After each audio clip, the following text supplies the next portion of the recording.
Will we see the chats coming up? Yes, we will. And actually, we're actually on the air right now. Right. Hey, hi on the All right. air. Hello, everyone. Welcome back to New Kids, Black Kids in Outer Space. Today we have Daryle Lamont Jenkins, who has been documenting and writing about the right-wing individuals and organizations since 1988 when he was still serving in the Air Force as a police officer. In 2000, he founded One People's Project out of a counter-protest to a rally in Morristown, New Jersey by Richard Barrett of the Nationalist Movement, and the organization gained a reputation of publicly documenting hate groups and their activities, a practice known as doxing. In addition, Jenkins has been gained a reputation for helping neo-Nazis leave those circles behind, among them Brian Widener, whose story was featured in the documentary Erasing Hate, which has been turned into a feature-length motion picture titled Skin, starring Jamie Bell, Daniel McDonald, Vera Farmiga, and Mike Coulter playing Jenkins. The movie made its world premiere at the 2018 Toronto International Film Festival. While One People's Project and Jenkins has gained some notoriety over the years, it was not until real estate tycoon Donald Trump campaigned for the presidency and eventual victory that put the organization and the entire Antifa movement to the spotlight. Jenkins has appeared on numerous television, news programs, articles, and documentaries, notably The Montel Williams Show, A Current Affair, The Rachel Maddow Show, and The AM Joy with Joy Reid. In 2018, the documentary Age of Rage was featured. Rage, which features Jenkins confronting white nationalist Richard Spencer, premiered at South by Southwest. I just think your work is amazing, and so we're so happy to have you here. So why did you start One People's Project? Well, as you were saying, I have been doing this for a good by that point, I would say since 87 or so. Mm-hmm. And it was, so I would say probably about a good 13 years by the time One People's Project came to being. And it was originally in response to the neo-Nazis that were marching in Morristown, New Jersey that year on the 4th of July of that year.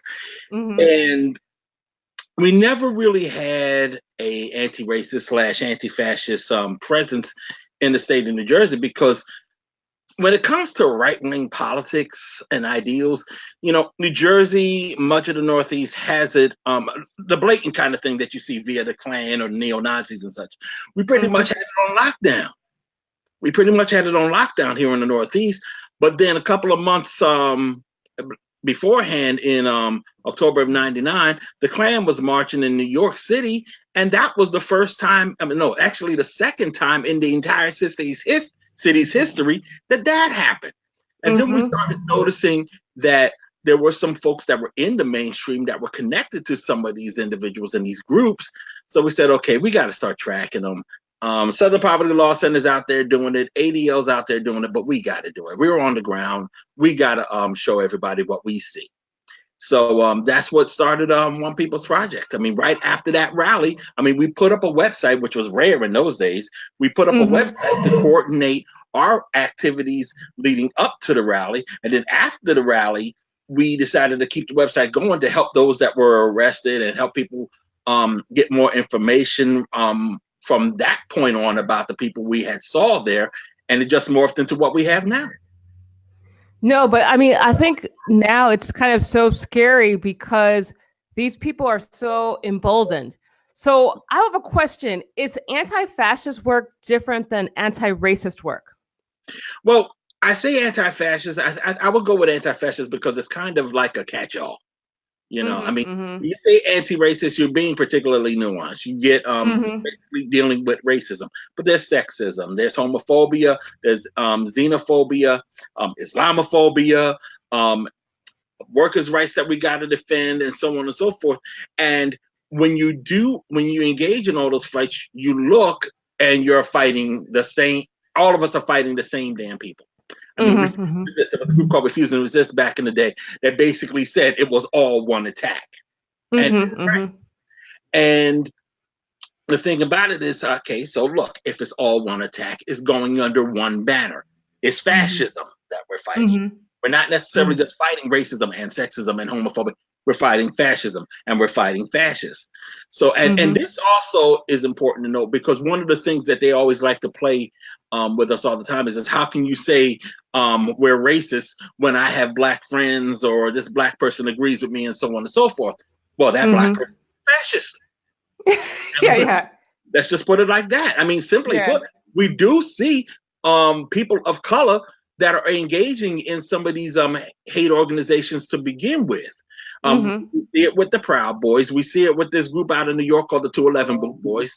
And now, when we talk about, as we come up in the mainstream as black people, as Hispanic people, we are going to find ourselves ingrained in the mainstream, which means some of us are going to be a little bit more conservative than others, and that means you're going to find some people of color who's going to drift into that fascist world. That's not surprising.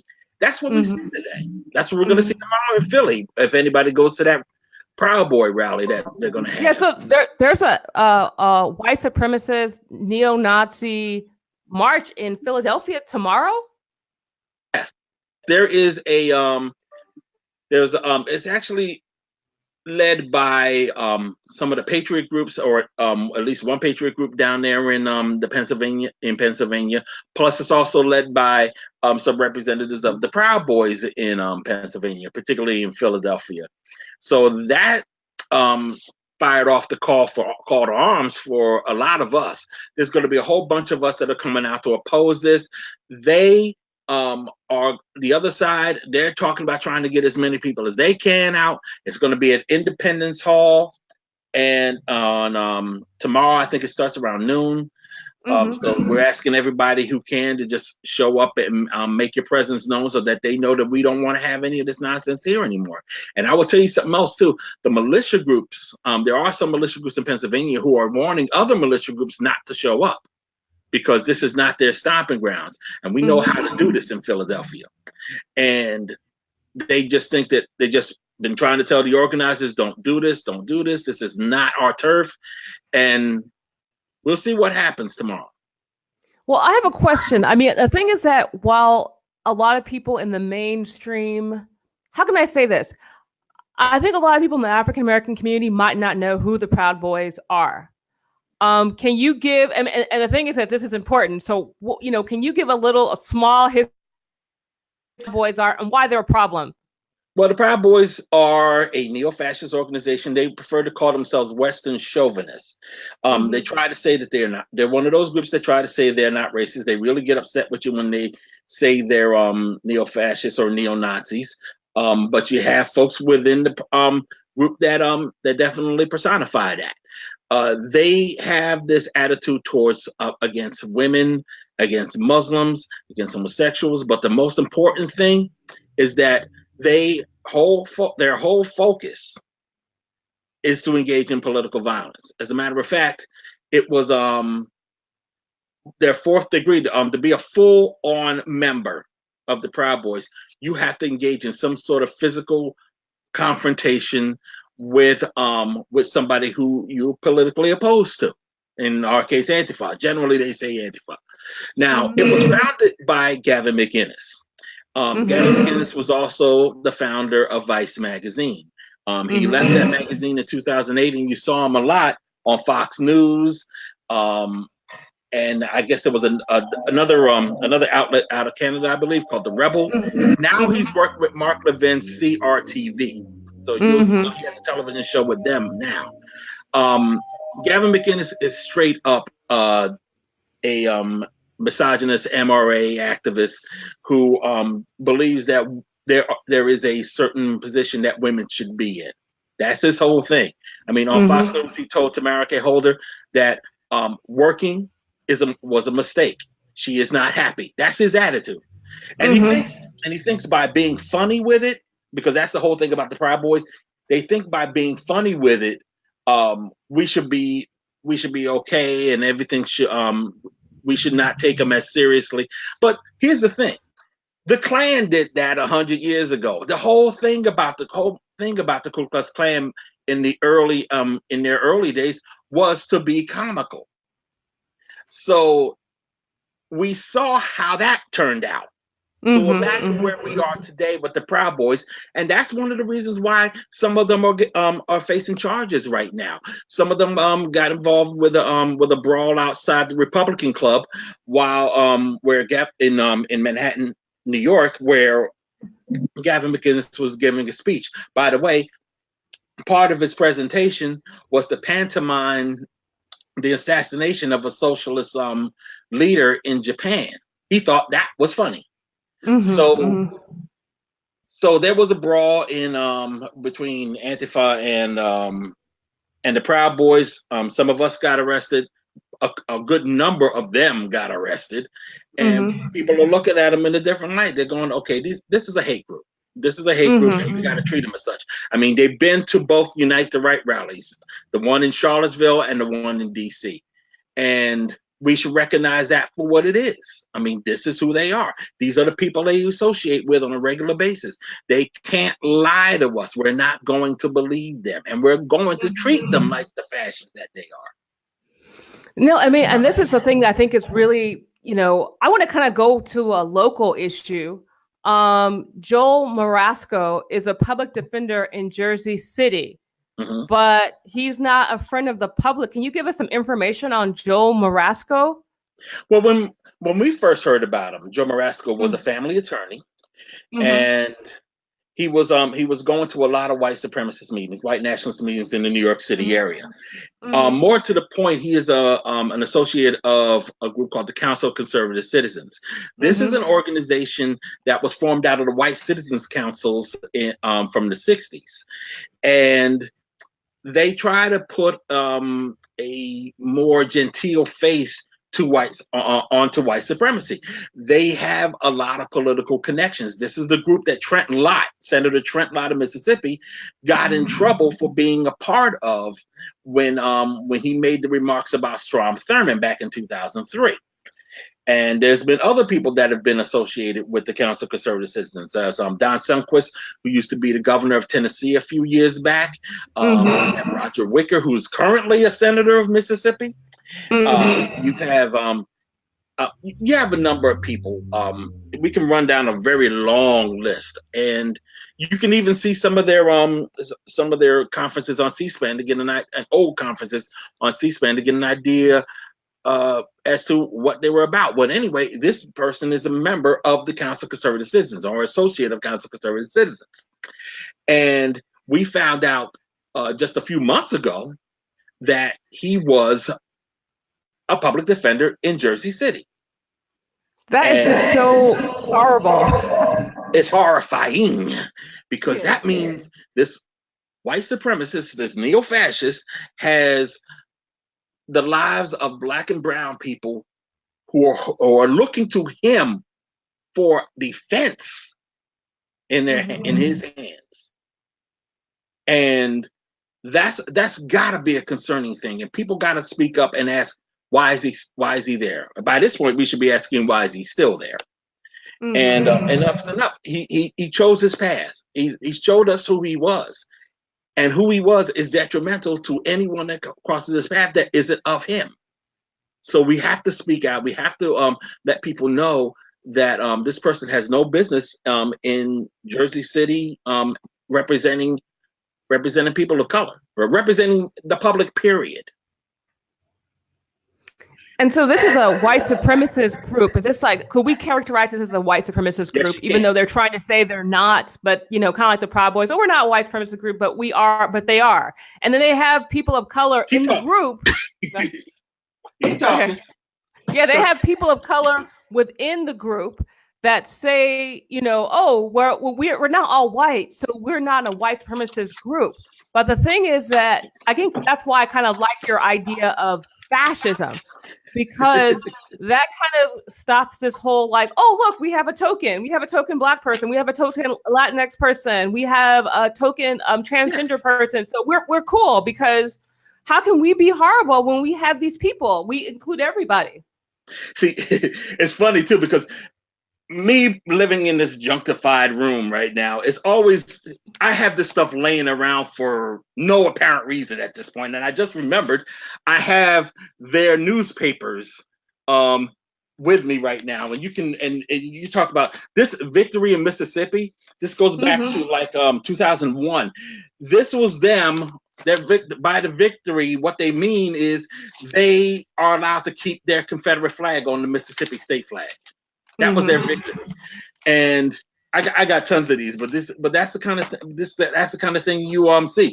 Like this is a newspaper from talking about one of their meetings, and they have a Professor Glade Whitney who was addressing the convention, one of their conferences in 2001. Glade Whitney, and this is the thing that runs through the Council of Conservative Citizens in particular. They believe Black people to be a retrograde species of humanity.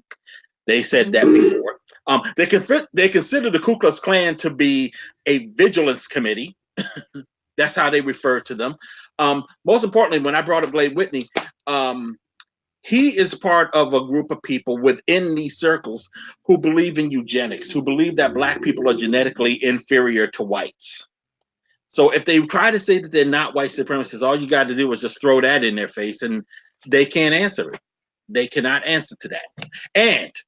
And there's something that is very important I have to tell people about Council of Conservative Citizens.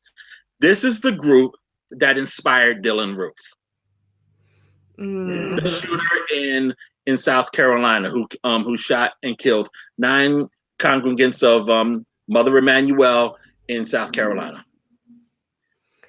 So, I know that your way of doing this is exposing fascists, putting them out there, kind of doxing them, letting people know where they work, confronting them in their faces. Why do you think this is the best way to handle fascism, racism, sexism? Well, I think the thing is that we as a society don't really want this, but the society in general doesn't have a lot to act on unless somebody provides them with the information, because there's a whole lot of subterfuge coming from the rights, things that make the arguments convoluted whenever we try to deal with them. So our mission has to be put those facts out, make sure that people have the tools and the understanding, or rather enough of an understanding to go forward with dealing with these characters. And it works. It works. People are always wondering, how can you shut down a Steve King or a Peter King, these congressmen that we're dealing with right now? Well, show them who they're associated with. The only thing that's keeping Steve King in office right now is the fact that he is in a safe district in Iowa. But if he was anywhere else in the country, we wouldn't even know his name. Now, that safe district in Iowa is getting sick of him, and he almost lost. But that's all due to all the things that we're throwing out about him, that we keep bringing up, that we keep on reinforcing about Steve King. The thing about One People's Project, one of the things that we have been able to do, we've been able to shut down whole organizations. We've been able to get people fired from their jobs. We've been able to get people end their political careers. Because the more information that you put out there, the harder it is for them to function. And I remember one time, there's a neo-Nazi website called Stormfront. I remember, and I put this on our earlier brochures, and there was a guy who posted about us, said, quote, "Seizing the means of power means having the ability to do so. You say you are on the One People's Project website. You know what that makes you? Unemployable and unelectable in any capacity profitable to the white race, beneficial to the white race, I should say." So they're scared about the doxing. They're scared about this information about them going out. Let's see what happens when people start talking about Joe Marasco. Let's see how that goes. Well, I mean, that's the whole thing. It's just like, he's kind of like in his hip city where people are supposed to be cool. And I think that's the whole thing. Is kind of shocking. You have a lot of this in Brooklyn, a lot of this in Jersey City, and they're able to kind of just walk around with no consequences. But that's one of your hashtags. Hate has no consequence. Hate has a consequence. Hate has consequences. How'd you come up with that? Hate has consequences. Well, it wasn't me, actually. There was a guy who, this dude Roy out of Boston. He wanted to start working with us. He was a graphic designer, and he came up with a whole bunch of memes and posters. for One People's Project early on, and one of the things that he had written on one of the posters was "Hate has consequences," and I was like, "Damn." And I've been using it ever since. And I mean, And I think that's the thing that's really important, is that hate does have a consequence. And so why do, when people say, some people say Antifa is as bad as fascist, in regards to, they're like, oh, they're fighting too. It's like the same thing. They're both doing the same thing. I mean, what do you have to say about that? I mean, clearly I don't agree with that, but what do you have to say, people who think that, oh, well, they're both, it's just two gangs fighting each other? Consider the source. Consider the source. We have two sources, unfortunately. We have the source being the people who we're fighting, the fascists. Mm-hmm. They're the ones that throw that out to deflect from them. So we already know that we should have been ignoring them in the first place. Mm-hmm. The other people that we have to deal with is the other source is a little bit more problematic. It's the liberals that claim to be our friends. Mm-hmm. I mean, these are the ones that Martin Luther King wrote letter from a Birmingham jail about. These are the people that have another idea, or rather soft-pedaled approach to how we handle the things that are coming at us. Mm-hmm. So Antifa doesn't fit into that plan. So they would simply say that we need to do this in a different way, in a more responsible way, and Antifa isn't responsible because they're really being aggressive. When you look at this crowd, these are the ones that try to tell you, well, we need to defend the Nazis' freedom of speech. Our hands are tied. We can't do anything. You won't be able to do anything unless they actually hurt someone. And meanwhile, we found all the ways to do something, and they are upset about that. Mm-hmm. So you have the neo-Nazis who are being attacked, and you have their enablers on the liberal side that are basically trying to push us back with them. And to give you an idea how bad that is, there's a right-wing talk show host named Dennis Prager, who one of those guys out there on the right that talks about that there's going to be a civil war and so on and so forth. He wrote a column a couple of months ago appealing to that liberal side, saying we should join up and fight our common enemy, the left.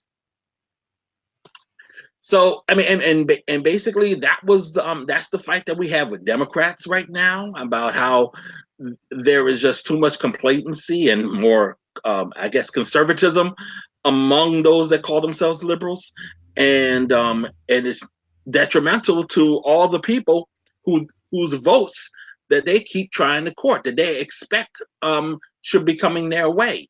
So and we're fighting back. We're saying, hey, look, you're either going to represent us or we'll find somebody who will, and they might not be Democrats. Well, I have a question. You have another One People's Project also has IDAVOX. Can you tell us about that, a little bit about that, just so we can know what that is? Yeah, IDAVOX is. I was having problems with the main website. OnePeoplesProject.com is our original website, our main website, and it was a website where we used to put all of our articles on. At some point, I was having some issues with the website, and I needed to start a new one in order to keep the news articles coming. So we came up with IDAVOX.com, and and the reason why it's named that is simply because Ida B. Wells was a badass. Mm-hmm. The website is named after Ida B. Wells, who was writing about the lynchings of her day when no one else would, and caught a lot of hell for it. So we look at ourselves as being in that same spirit. We write about the things no one else wants to write about, no one else wants to talk about, because we know that we have to. That was what she was doing, and we're inspired by her.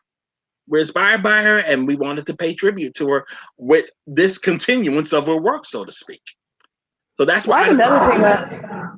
Another thing I want to know is, why do you think that your work that you've been doing, I mean, even though, reporters have used it for sources, they've used it, to document people who do hate crimes. I mean, even the Clark brothers. I mean, you've been watching people for a while. Why do you think that your work doesn't seem as I don't know, as kind of like lifted up, especially by like, I think about like organizations, I think about our old school African American organizations and even the old school like liberal, more radical organizations. Why does it seem like you're doing a lot of work that can actually get you killed? And seems like no one wants to talk about it. You know what I mean? I don't know if I'm saying that right. No, but... you actually said it right. There is the fact that no one wanted to talk about it. But once they wanted to talk about it, once Hillary Clinton came up and brought up the so-called alt-right, that's when people wanted to start talking about it. It needed that validity from the liberal side. Mm-hmm. So once they started doing that, once she threw that out there, people started wondering about who is this or who are these people that we're talking about? Who has all the information? That was us. Mm-hmm. We were the ones with the information. So, and being that I'm the only person in One People's Project that wants to be public. No, but I know that you even have a list of people who are kind of like a list of like fascists in the United States. Right. And you kind of called our Rogues Gallery, and that's on onepeoplesproject.com. You can find it there. By the way, IDAVOX is idavox.com if anybody's looking for that. No, we'll definitely put that up, but go ahead. Yeah, but what I would say is that not only we had to wait until everybody was concerned enough to come to us, there is some, and I'll give this to myself. I am lousy when it comes to self-promotion. I'm really lousy at it. I'm not really big. I was never really big on trying to make myself the center of attention when it comes to this stuff, because it's not about me. It's about the information. It's about the work. It's about the people that we're trying to help. So I didn't want to make it all about me. So that was one of the things. Also, because of that, we don't go out. We never really went out to fundraise. Really, for me, all of that's changed now. Over the past 2 years, people have been coming to us wondering, what is it that we have? How is it that we can help them? And yes, there is some money trickling in, and we definitely want more, because we want to try to get more people involved in this now. Because now that everybody's on the same page when it comes to this, thank you, Donald Trump. Now that everybody's on the same page with all of this, we're just trying to organize a little bit more. And that's one of the reasons why you see me doing some of the productions that we've been working on over the past 2 years too. The movie, the documentaries, there's several of them out there now. Well, how can we, like alt-right, when's the next time that's showing? How can we support your organization? Well, Alt-Right Age of Rage, the documentary, that is available on DVD. You can get it on iTunes. I think you can find it on Amazon, on demand with your local cable company. I know you can purchase it on YouTube. So it's out there now. It was just released to the public on October 30th. It debuted up at South by Southwest in March. A lot of people, it was a packed house. A lot of people loved it. And there's a lot of information from that alone that people can use going forward. And how can we help you, though? I mean, other than that, because I mean, that's not, you're in the movie and they're talking about your work, but is that like, did you produce the movie, or are you just in the movie? I didn't produce the movie. It's really interesting about the documentary. The documentary was originally supposed to be about Donald Trump's first year. And it makes sense though. Alt-right first year, but go ahead. But they had a whole different direction that was going to be dealing with a whole bunch of other things besides me versus Richard Spencer. It morphed into that because I told them, you should go to Charlottesville. We're all going to be in Charlottesville. We expect it to blow up. We didn't expect it to blow up like that. And when it did, that's when they said, you know what, we got to change our direction on this. And that's exactly what they did. So they went and found the two more vocal advocates for their side, me and Richard Spencer, and just because let's face it, people know who Richard Spencer is because of One People's Project. We were following him in 2006. People started learning about Richard Spencer in 2016. So a lot of people when they wanted to know who Richard Spencer was, they came to us. So The movie. Well, another question. Like, okay, it kind of like switching gears before we wrap up.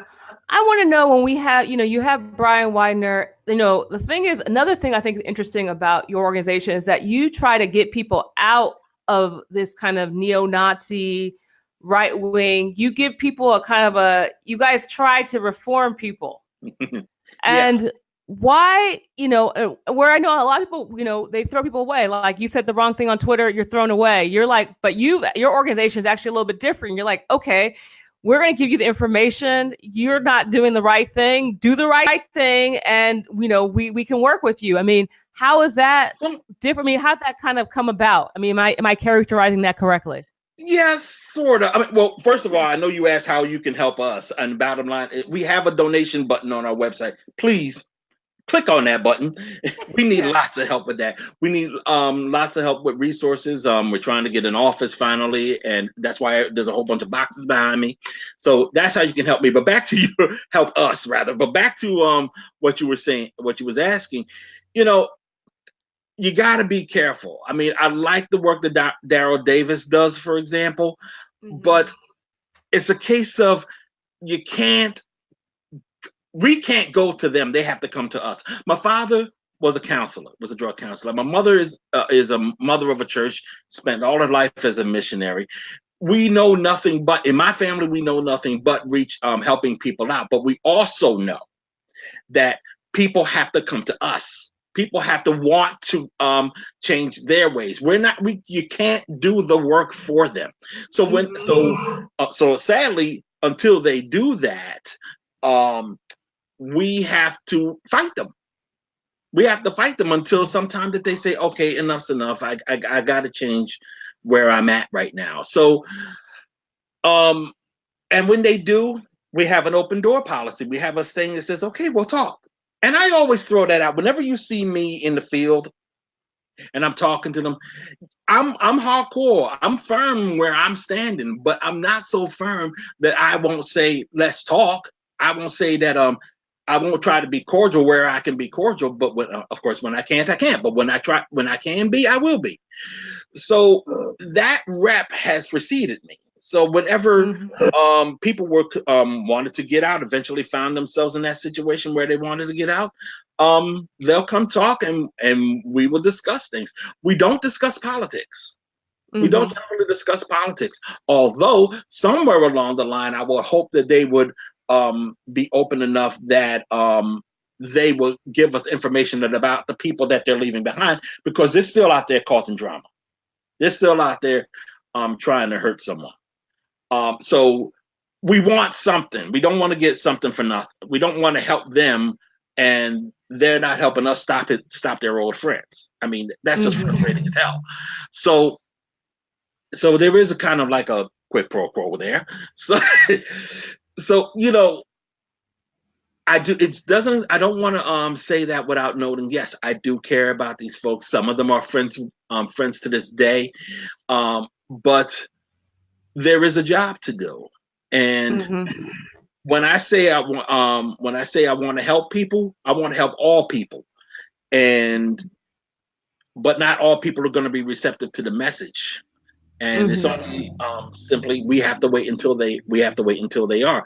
And some sadly do fall through the cracks. You just mentioned the Clark brothers. And should I talk about who the Clark brothers are, or should we talk about that now? Or you can talk about Clark brothers. That could be the one last thing we talk about. Yeah, because this is something that everybody's been talking about all week. After the synagogue shooting in Pittsburgh, allegedly by Robert Bowers, and Eddie Clark killed himself a couple hours later. Just last week, his brother Jeffrey Clark Jr. got arrested at home on gun charges because their families were concerned that after Eddie had killed himself, Jeffrey was going to go off and do whatever, because both of them were neo-Nazis. And we came across them just last year, and we have video of them that's on our website right now, and we've had interactions with them in the past. And we knew from talking with them that first time, and that there was something very wrong with them. That I mean, Mm-hmm. one thing, a lot of the neo-fascists out there, a lot of the white supremacists out there, try to avoid all the trappings of the past, so they don't get hit with the stigma stick. So they don't want to be called Nazis. They don't want to be seen with swastikas sometimes, or burning crosses, or Klan, or whatever. I asked Jeffrey Clark, he doesn't consider. He said he didn't consider himself to be a fascist. I said, what does he consider himself to be? And he said straight out, a Nazi. And I was like, okay, we're back home. So when he said that, I said, okay, this dude's special. This dude's special. Something's up with him. Got to keep an eye on him, and hopefully he'll change his tune as we go along, because he's young. Him and his brother was young. Jeffrey Clark is 30 years old, and Eddie Clark, the one that killed himself, was 23. So we was hoping that if as time goes along, they would go beyond this. The thing is, it was Richard Spencer who they were palling around with all this time, and all those other hate groups out there, and all those other individuals in the hate scene that were invigorating them. That they were the ones that was giving them reason to live. We couldn't compete with what they were doing for them. And we saw that when they went to Charlottesville. They were so happy being in Charlottesville. It was like the world was opened up to them in that place. And now we see the cost of that. One's in jail and one's gone. One's dead.